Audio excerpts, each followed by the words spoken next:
Редакция «Петербургской газеты» и руководство «Ньюспул» принесла глубокие извинения перед ингушским народом и правительством республики за публикацию Сергея Плотникова. Речь идет о его статье о сталинской депортации 1944 года, задевшую честь ингушских ветеранов Великой Отечественной, которая была опубликована 3 мая.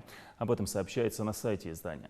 Редакция признается, что в публикации ингуши должны благодарить Сталина за депортацию и ставить ему памятники. Допущены серьезные неточности, которые искажают картину участия ингушского, а также чеченского и татарского народа в Великой Отечественной войне. В частности, не был отражен тот факт, что среди репрессированных были фронтовики, героически сражавшиеся против гитлеровских захватчиков в рядах Красной Армии, имеющие высшие государственные награды, а также их семьи, многие из которых погибли во время принудительного переселения с исторической родины.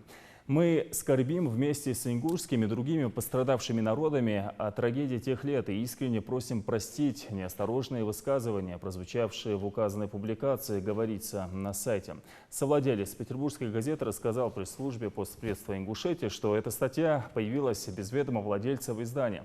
Автору объявили выговор, а статью сняли с сайта. Руководство издания удивлено содержанием материала, потому как Плотников сам по себе антисталинист. В редакции считают, что журналист решил просто пропиариться на горячей теме.